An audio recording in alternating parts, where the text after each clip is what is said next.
할렐루야. 네, 우리 인사하겠습니다. 사랑합니다. 축복합니다. 인사하겠습니다. 네, 사랑합니다. 축복합니다. 네, 이렇게 인사하겠습니다. 주님 다시 오십니다. 인사하겠습니다. 주님 다시 오십니다. 요즘 우리 아이들이 이제 국가시험을 준비하고 있습니다. 내셔널 프로그램에서 내일하고 모레 드디어 국가시험을 치르게 되는데, 시험을 치르게 되면 아이들의 자세가 좀 다르죠. 좀 달라질 것 같아요.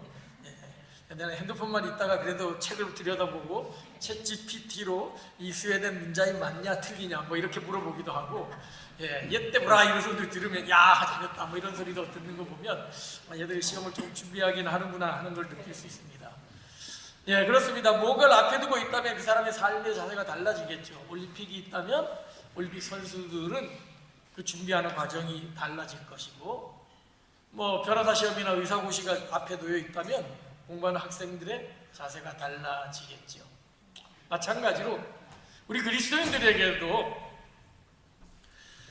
우리의 삶의 모든 것들이 끝이 날 날이 있고 그 날에 심판이 있을 것이라는 것을 믿는다면 우리의 삶의 자세는 세상 사람과는 다를 수밖에 없을 것입니다. 죽음이 당장 눈앞에 놓인 사람들의 삶의 자세는 달라지죠.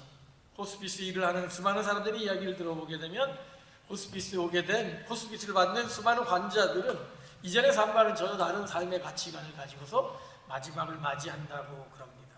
그렇습니다. 우리에게 무언가 마지막이 있다는 것, 그 모든 것을 평가할 심판이 있다는 것을 진정을 믿는다면 우리의 삶의 자세는 보통 사람들과는 분명히 다른 삶을 살아갈 수밖에 없을 것입니다. 그럼에도 불구하고 안타깝게도 많은 사람들이 마치 영혼을 사는 것처럼 오늘을 살아가는 그런 어리석은 모습을 보입니다. 당장 내일에 무엇이 어떻게 될지 알지도 못하면서도 그 영혼, 내일은 자신에게 당연히 보장된 것으로 알고 살아가는 사람들이 있죠. 그래서 실존주의 철학자 키르케고르가 종말에 대해서 이렇게 비유한 적이 있습니다. 한 연극장에서 불이 났습니다. 불은 점점 무대 쪽으로 번지고 있었고 그것을 공연을 하던 배우가 가장 먼저 발견을 했습니다.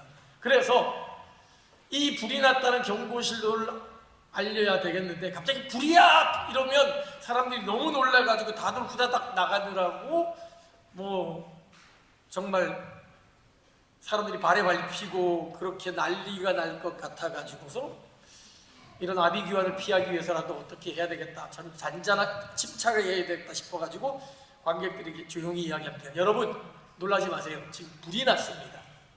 지금 불이 났는데 저 양쪽 끝에 비상구가 있으니까 여러분 그 비상구에 가까이 계신 분부터 한 분씩 차례대로 나가시면 우리가 모두 살 수 있습니다 라고 그렇게 얘기했습니다. 그런데 그 말을 들은 수많은 관객들은 배우가 연극을 하는 줄 알고 아주 집중해서 더 쳐다보는 것이었습니다. 불이 났다는 말에도 전혀 아무런 반응을 보이지 않자 이 배우가 더욱더 다급해졌습니다. 여러분 진짜예요. 이거 실제 상황입니다. 불이 났습니다. 빨리 피하시 않으면 우리 모두 다 불에 다 죽습니다. 아주 열변을 토하면서 이야기를 하니까 관객들이 그 배우의 연기를 보고 박수를 치면서 야 연기 잘한다 그렇게 환호성을 저지르는 것이었습니다. 아니에요 이거 실제 상황이라고요. 그럼에도 불구하고 그 배우의 연기에 몰입했던 관객들은 결국 어떻게 되었을까요? 불이 온 극장을 덮음으로 말미암아 결국 다 불에 타 죽었다 그럽니다. 키르케고르가 이 비유를 우리에게 들려주는 목적은 분명하죠. 우리 누구에게나 종말은 있다는 것이죠. 누구에게나 마지막은 다가오는데 우리는 그 마지막은 나와는 상관없는 것처럼 그냥 그 배우의 연기에 도취되어 박수치고 웃고 떠드는 것처럼 이 세상의 삶을 즐기다가 어느 날 다가온 화마와 같은 그런 종말을 맞을 때는 이미 준비되지 못한 채 생을 마감하게 된다는 것이죠. 소돔과 고모라 성에서 요새 사이들은 하나님의 심판이 불심판이 임할 것이라는 그 이야기를 듣고도 농담으로 여겼습니다. 결국 그들은 유황불에 다 타 죽고 말았죠. 어리석은 다섯 처녀는 신랑이 온다는 소식을 듣고서도 게으름과 방심으로 지내다가 결국 결혼잔치에 들어가지도 못하는 그런 쫓겨난 신세가 되어버리고 말았습니다. 성경에 나온 어리석은 부자는 자신이 살아가는 이 세상이 영원한 것처럼 착각했습니다. 열심히 일했고 열심히 돈을 벌었고 열심히 노후 준비를 했습니다. 재테크도 했습니다. 창고도 여러 곳에 분산해서 지으면서 이제 내 인생을 먹고 마시고 즐기자라는 그런 기대감으로 가득 차 있었습니다. 그때 하나님 말씀하십니다. 어리석은 자여, 지금 오늘 밤 내 영혼을 내가 취하겠는데 그렇다면 네가 여태까지 벌어오는 그 모든 것들이 누구의 것이 되겠느냐? 자기에 대해서는 부유하고 하나님에 대해서 부유하지 못한 자의 종말이 이러하다라고 하나님 경고하셨던 것이죠. 종말을 준비하지 못한 자, 주님 다시 오는 날 재림의 심판을 준비하지 못한 자의 비참한 결과를 보여주는 사람들의 모습입니다. 오늘 우리가 보는 이 계시록은 주님이 다시 오는 재림에 관한 책이요, 그 재림 때 이루어질 심판에 대해서 말씀하고 있습니다. 이 계시록의 말씀은 여러모로 창세기와 대비가 되어집니다. 창세기는 시작의 책이죠. 천지가 창조되었고 인간이 창조되었고 가정이 만들어졌고 그리고 죄가 들어왔고 그로 인해 싸움과 분열과 살인이 시작이 된 책입니다.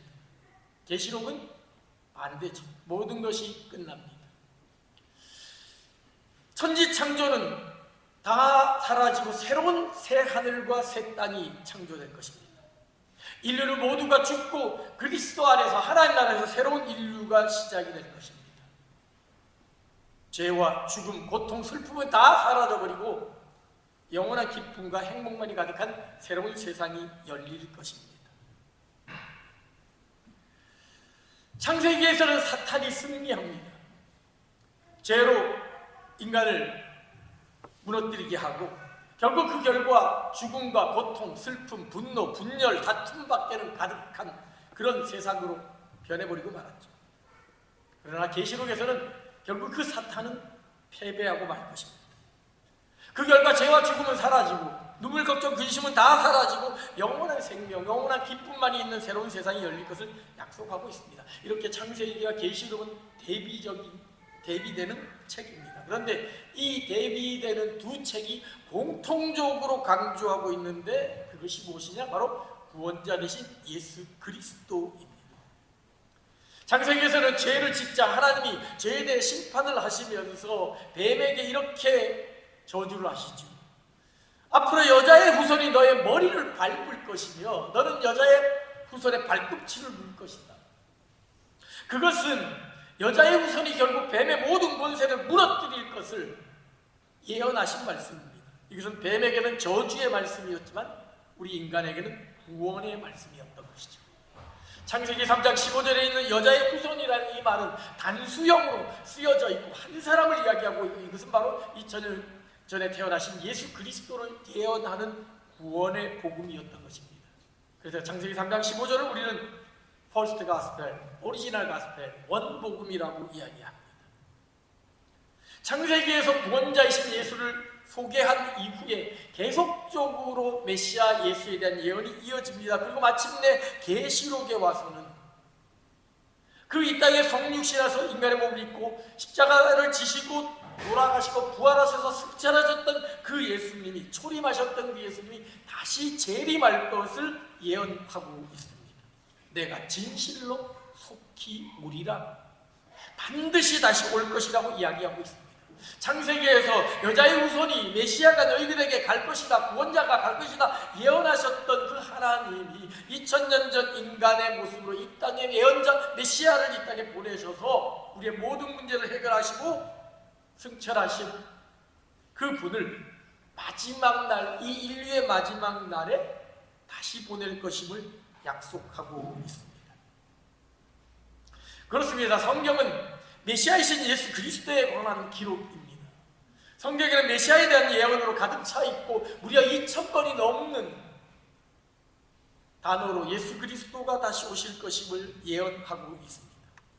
구약에서 한 1800여 번 정도, 신약에서는 300번이 넘게 메시아가 다시 오실 것임을 예언합니다. 오늘 본문을 보더라도 7절과 12절과 20절에 거듭해서 3번씩이나 예수님이 다시 오실 것을 예언하고 있습니다. 본문의 7절입니다. 보라, 내가 속히 오리니 이 두루마리 예언의 말씀을 지키는 자는 복이 있으리라. 내가 속히 올 것이다. 이 속히라는 이 말은 빨리 올 것이다 라는 말도 되지만 그보다는 갑자기 올 것이라는 의미가 더 강합니다. 즉 우리 주님은 갑자기 우리가 얘기하지 못할 때 도둑처럼 오실 것이다 라고 그렇게 말씀하는 것입니다. 그래서 성경은 곳곳에서 우리가 깨어있을 것을 이야기합니다. 근신하라 깨어있으라 이야기합니다. 예수 그리스도는 도적같이 너에게 임할 것이다 라고 이야기합니다. 파수꾼이 깨어있듯이 너희들이 깨어있어 마지막 때를 준비할 것을 이야기합니다. 어떻게 깨어있는 것일까요? 오늘 성경은 분명히 이야기합니다. 이 두루마리의 예언의 말씀을 지키는 자가 복이 있다.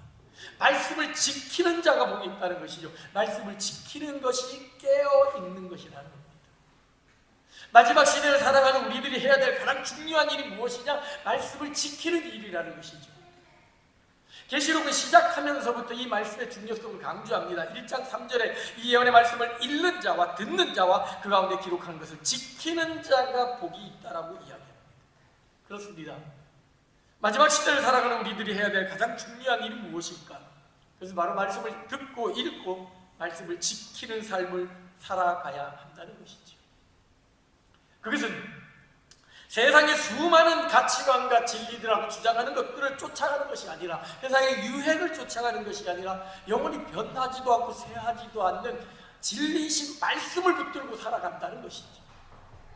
세상은 끊임없이 변해서 어제는 진리가 오늘은 거짓이 되고 어제의 거짓이 오늘이 진리가 되는 그런 세상을 살아갑니다. 시간이 지나면 바뀌고 시대에 따라 바뀌고 상황에 따라 바뀌고 사람에 따라 바뀌는 것이 세상에서 살아가는 가치들입니다. 그러나 하나님의 말씀은 변함이 없습니다. 하나님의 말씀은 영원토록 불변하여 우리의 절대적인 기준이 되어진다는 것을 성경은 분명히 약속하고 있습니다. 그러기에 이 혼란스러운 세상, 혼돈으로 가득 차 있는 카오스로 가득 차 있는 이 세상에서 불변하는 진리의 말씀을 붙들고 살아야 된다는 것이죠. 직업을 구할 때도, 아이를 키울 때도, 이사를 할 때도 어떤 모든 그 결정의 원리가 어떤 무속을 쫓아가는 것도 아니고 세상 시류를 쫓아가는 것도 아니고 사람들의 말을 쫓아가는 것도 아니고 하나님의 말씀이 오늘 나에게 무엇을 말씀하고 있는지를 온전히 들어야 한다는 것입니다. 직장에 출근할 때, 학교에 갈 때, 또 내가 무엇을 계획하고 있을 때 이 모든 것이 하나님의 뜻에 합당한 것인지 하나님이 나를 위해 계획하신 것인지를 묻고 그 말씀을 통하여 그 길을 찾아야 한다는 것입니다. 그러나 안타깝게도 세상은 그렇지 않습니다.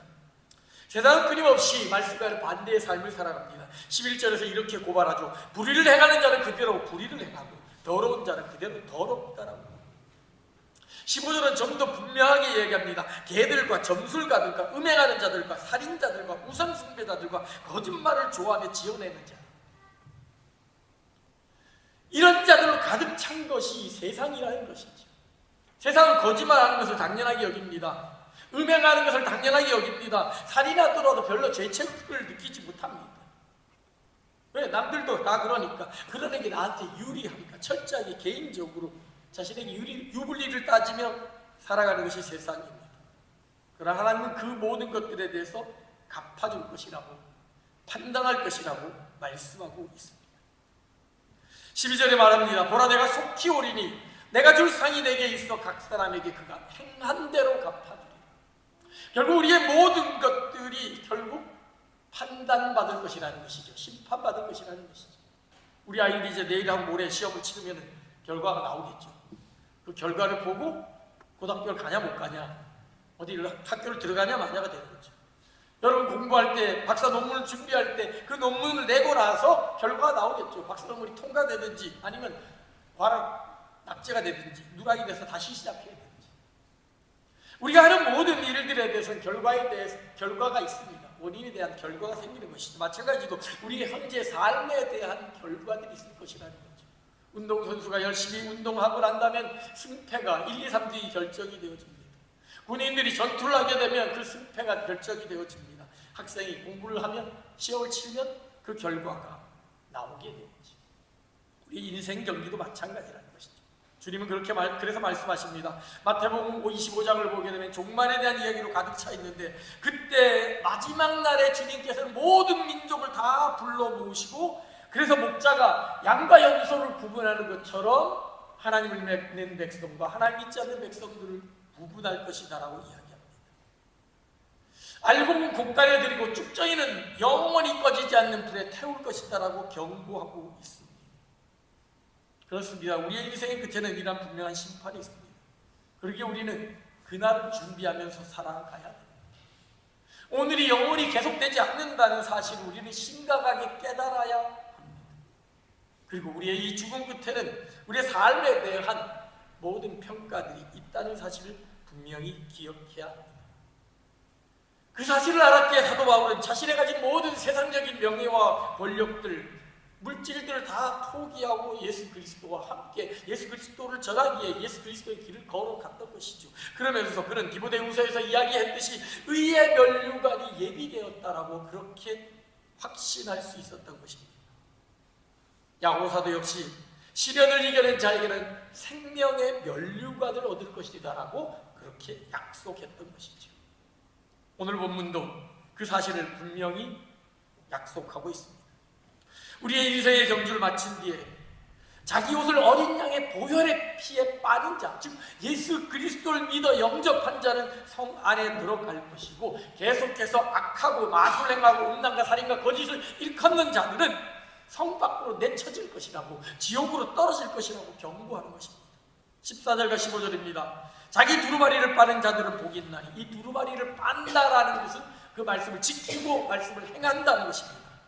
이는 그들이 생명나무에 나아가며 문들을 통하여 성에 들어갈 권세를 받으려 합니다.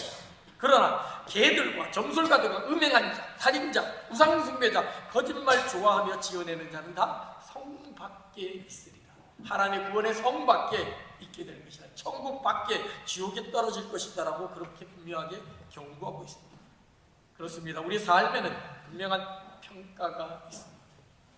비록 우리가 이 땅을 살아가는 동안, 그리스도인으로 살아가는 동안 힘들고 어려운 삶을 산다 할지라도, 남들보다 손해보고 불편하고 어려운 삶을 산다 할지라도, 그래서 사람들은 그것을 이해하지 못하고 비난하고 조롱한다 할지라도 이에 대한 보상은 반드시 이루어질 것이라는 것이죠.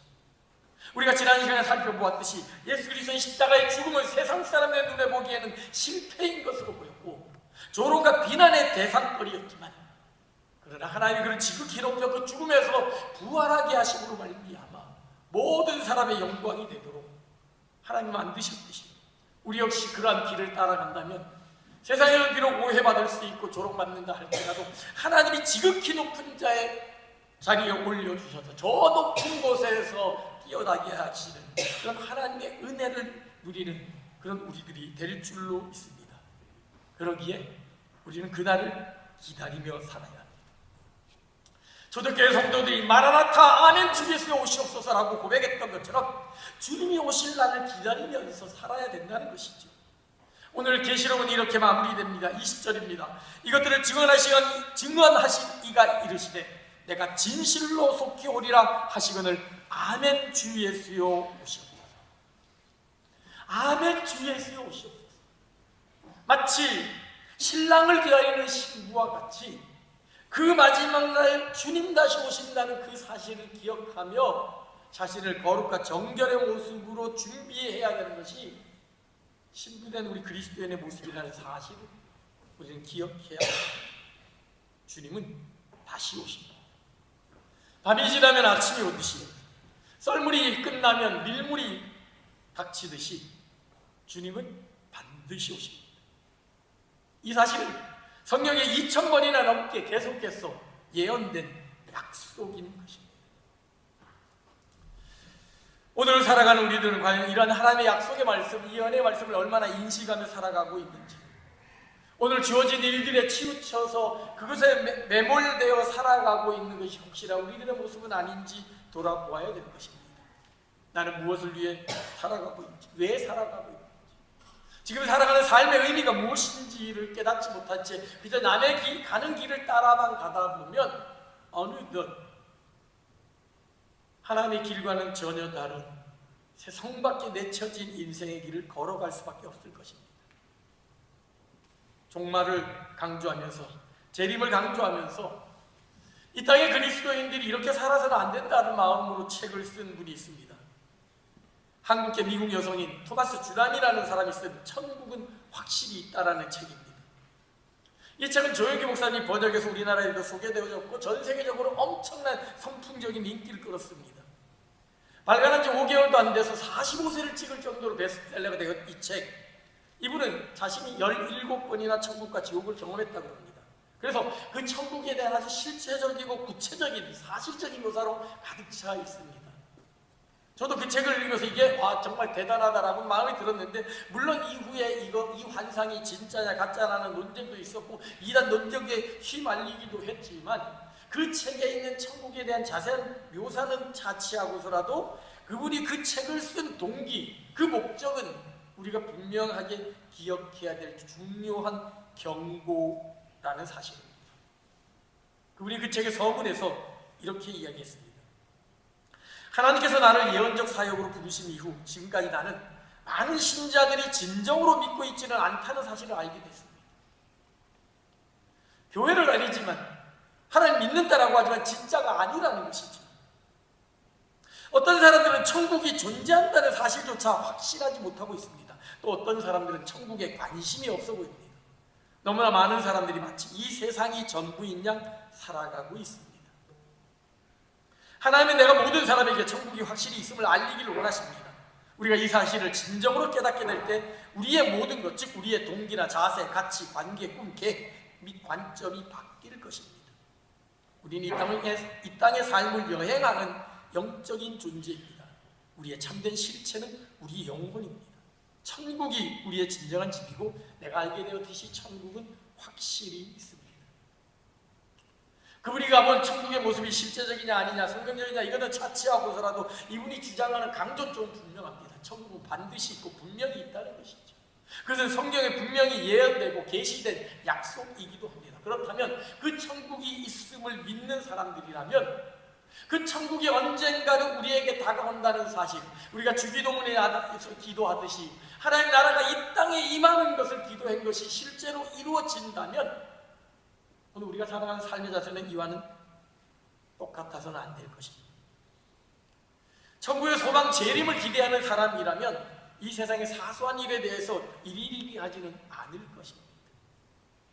때로는 손해보고, 때로는 불편하고, 때로는 힘든 삶을 산다 할지라도 결국 마지막 날 주님의 재림 때 이 모든 것들에 대한 심판이 있음을 믿음으로 인내하며 나아갈 수 있을 것입니다. 그 믿음을 가지고 마지막까지 인내했던 어느 한 유대인의 고백이 아우슈비츠 수용소의 낙서로 남아 있습니다. 그 낙서는 이런 내용입니다. 우리는 메시아가 오실 것을 믿고 있다. 단지 그의 도착이 좀 늦어지고 있을 뿐이다. 그분은 분명히 예수 그리스도의 재림을 믿었습니다. 그러나 자기의 기대만큼 빨리 오지 아니하고 자기가 가스실에서 죽음을 당하는 신세가 되어질 때 그분이 너무 도착이 늦는다라고 한탄하며 생을 마감했던 것이죠. 그 낙서를 본 어떤 분이 그 밑에다가 이렇게 적었다 그럽니다. 우리는 메시아가 오실 것을 믿고 있다. 다만 우리가 조금 조급할 뿐이다. 똑같이 주님의 오심 재림을 믿고 있었지만 자신의 신앙의 삶의 자세는 완전히 달랐던 것이죠. 우리는 어떤 자세로 살아가고 있는지, 메시아가 올 것을 믿고 있지만 그게 언제인지 모르기 때문에 나는 아무 상관없는 삶을 사는지, 아니면 수용소에서 죽어간 유대인과 같이 그분의 도착이 좀 늦어서 실망하고 낙심하는 채 마감하고 있는지, 아니면 그 밑에 기록했던 것처럼 우리는 단지 조급할 뿐이라고 하면서 자신의 믿음 없음을 고백하며 끝까지 믿음으로 견지하는 삶을 살고 있는지 우리 자신의 모습을 한번 돌아봐야 될 것입니다. 그래서 D.L. 무디는, 유명한 전도자 무디는 이런 말을 했습니다. 준비된 천국을 바라보는 신자는 이미 천국에 들어가 있는 듯한 생활을 한다. 진정으로 준비된 천국을 믿는 자, 천국이 있다고 믿는 자는 이미 천국에 들어가 있는 것처럼 생활을 한다라고 그렇게 말했습니다. 그리고 그러한 삶을 실제로 살았던 수많은 사람들이 있습니다. 가장 대표적인 사람들이 바로 초대교회 성도들이었죠. 주 2세기에 초대교회 성도들에 대한 모습을 기록한 편지가 문서로 남아 있습니다. 디오레투스에게 보낸 편지라는 이 편지문을 보게 되면 2세기 당시에 그리스도인들이 어떤 삶을 살았는지를 아주 생생하게 세세하게 표현하고 있습니다. 그 편지의 내용을 제가 일부 소개합니다. 그리스도인들이 남과 다르다면 영토가 달라서도 아니고 하는 말이 달라서도 아니고 입는 옷이 모양이 달라서도 아닙니다. 그들은 자기네 고유한 도시에 고립되어 사는 것도 아니고 특별한 언어를 쓰는 것도 아니고 특별한 모양으로 삶을 사는 것도 아닙니다. 그들은 이 땅에 거처하지만 마치 이방인과 같습니다. 시민으로 모든 본분에는 참여하지만 그들은 외국인 취급을 받습니다. 어느 외국 땅이나 그들에게는 조국이요 어느 조국도 그들에게는 외국 땅입니다.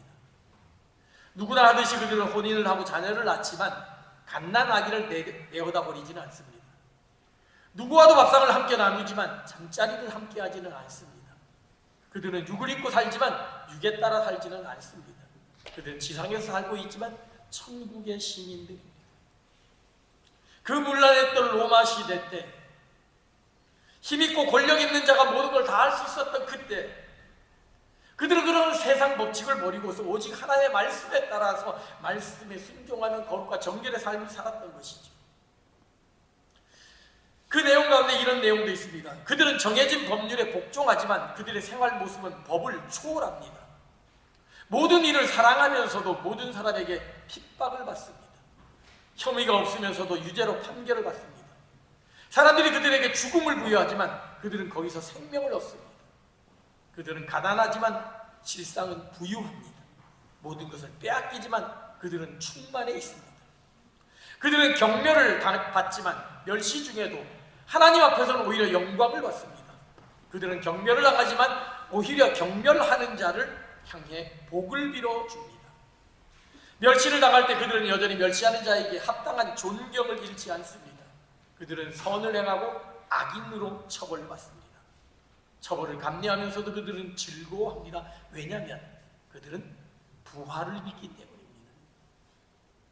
마지막 날의 심판을 믿기에 그 모든 것들을 하나님께서 역전시켜 주실 것을 믿기에 기꺼이 그러한 낮은 자의 삶, 불편한 삶, 손해보는 삶 그런 삶을 살아갔던 것이죠. 그리고 이 편지는 이렇게 마무리됩니다. 그들은 핍박을 받으면서도 나날이 그 수가 늘어나고 있습니다. 이와 같은 영광스러운 자리에 있으라고 하나님이 명령하셨으니 그리스도인들 그 자리를 떠나서는 안 되는 것이었습니다. 어떻게 그 핍박받고 작은 유대인의 무리들이 그 소수의 무리들이 어떻게 그 대로마 제국을 변화시킬 수 있었는가? 그래서 바로 말씀대로 사는 삶을 살아가는 진정한 그리스도인이 있었기 때문입니다. 아주 작은 양의 소금이 결국 바다를 썩지 않게 만들듯이 아무리 작은 수의 사람이라 할지라도 예수의 정신으로 말씀을 지키는 자로 서 있는 사람들이 있다면 그 사회는 썩지 않을 것입니다.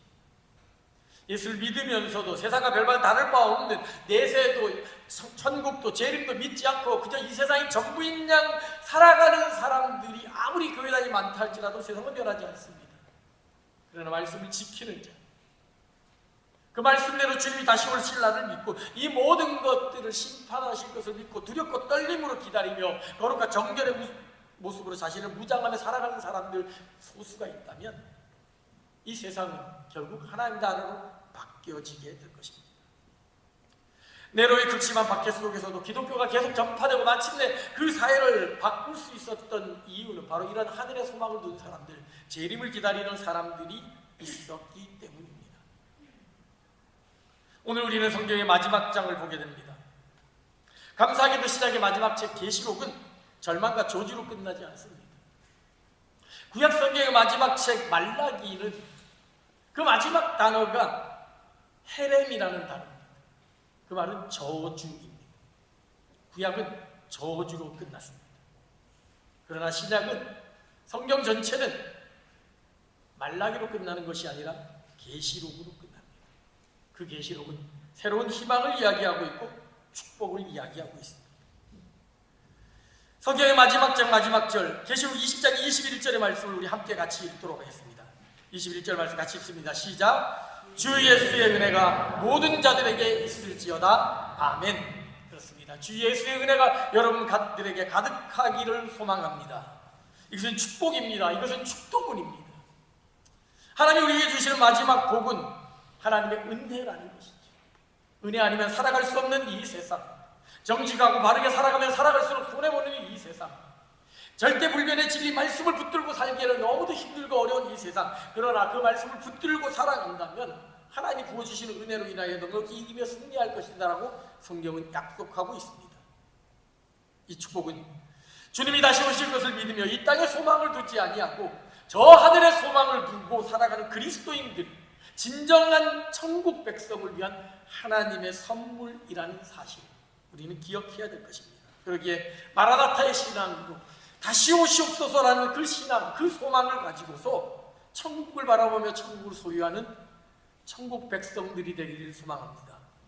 그리하여 주님 다시 오실 때 기쁨으로 주님 맞이하며 주님이 준비하신 의의 면류관, 생명의 면류관을 받았으면서 함께 기뻐하는 그런 축복을 누리는 모든 성도들이 되기를 주님의 이름으로 간절히 축원합니다.